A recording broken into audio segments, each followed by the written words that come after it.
आज खूबसूरत शाम को देखकर मृदुला खुश हो जाती है क्योंकि वह आज घूमने का मन बना रही थी। उसने साथ ही साथ अपनी सहेली मधु को फोन कर दिया क्योंकि दोनों सहेलियों में खूब जमती थी और दोनों ही एक दूसरे के साथ समय बिताना बहुत पसंद करती थी।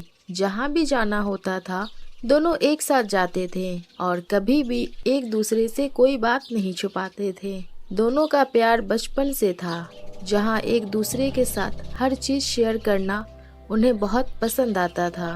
दोनों सहेलियां घूमते हुए एक सुनसान जगह में पहुंच जाती है, जहां पर उन्हें कोई भी दिखाई नहीं देता, तो दोनों घबरा जाती है। उन्हें एक सफेद फ्रॉक में खूबसूरत सी लड़की दिखाई देती है, जिसे देखकर दोनों खुश होते हैं और सोचते हैं कि उन्हें इस सुनसान जगह में कोई तो मिल गया है। जैसे ही दोनों दौड़कर उस खूबसूरत लड़की के पास जाते हैं तो अचानक ही वो गायब हो जाती है।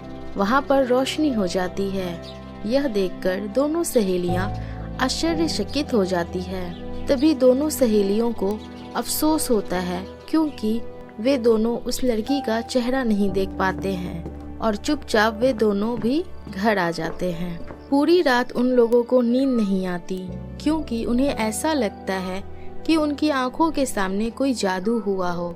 इस बात को गुजरे हुए लगभग 1 महीने हो जाते हैं और दोनों अपनी अपनी पढ़ाई में मगन हो जाती है। एक रोज जब मृदुला किसी काम से जल्दबाजी में घर से निकलती है और सड़क पार करने में उसे दिक्कत महसूस होती है, तभी एक खूबसूरत फ्रॉक पहने हुए एक लड़की मृदुला का हाथ पकड़कर सड़क पार करवाने लगती है। यह देखकर उसे आश्चर्य होता है और वो उसी लड़की को याद करने लगती है जो सुनसान जगह पर मिली थी।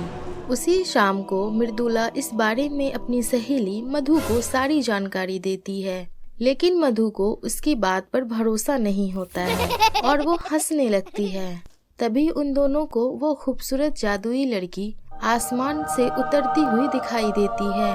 साथ में ही सितारे भी नजर आते हैं। मधु और मृदुला को समझते हुए देर नहीं लगती कि ये और कोई नहीं बल्कि एक जादुई परी है जो अपने जादू से लोगों की मदद करती है। वो जादुई लड़की कभी भी अपनी पहचान लोगों से नहीं बताती थी और हमेशा उनकी मदद किया करती थी। एक बार की बात है जब वो एक पतली गली से गरीबों की बस्ती से निकलते हुए जा रही थी, तभी उसने देखा एक गरीब बुजुर्ग बाबा को बहुत ठंड लग रही है और उसने बाबा से ये कहा कि वे कोई गर्म कपड़ा पहन ले।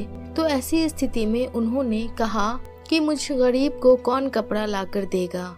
यह सुनकर उस जादुई लड़की को बहुत दया आ जाती है और वो तुरंत अपने जादू से एक कंबल लाकर बाबा को दे देती है, जिसे देखकर बाबा बहुत खुश होते हैं। लेकिन वो इस बात को भूल जाते हैं कि ये कंबल उन्हें जादू से मिला है।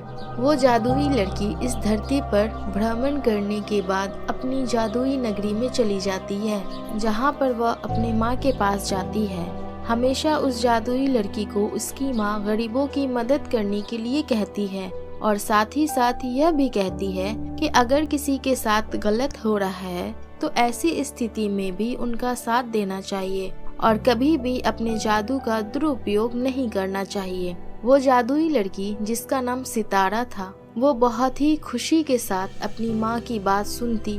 एक बार जब जादुई लड़की किसी कारण से धरती पर आकर अपना काम कर रही थी, उसी समय उसकी मुलाकात कुछ ऐसे दुष्ट लोगों से हो जाती है जो लोगों को परेशान कर रहे थे और साथ ही न जाने कहां से उन लोगों को इस जादुई लड़की के बारे में भी जानकारी मिल गई थी और वो लगातार उस जादुई लड़की का पीछा कर रहे थे ताकि उसे काबू में कर सके। जादुई लड़की को ये समझते देर नहीं लगी कि इन लोगों के मन में कैसी भावना छिपी हुई है और तभी उसने अपना रूप बदलकर खुद को बचा लिया। जब वो रूप बदलकर जा रही थी, उसी समय उसे कुछ ऐसे लोग दिखाई दिए जो चोट लगने की वजह से बुरी तरह से रो रहे थे और परेशान थे। ऐसी हालात में वो जादुई लड़की सब कुछ भूलकर उन लोगों की मदद के लिए आगे आती है और हॉस्पिटल तक पहुंचाती है। इस तरह से धरती पर आकर मदद करते हुए उसे लगभग 200 साल हो चुके थे और अब उसका समय वापस अपनी नगरी में जाने का हो गया था।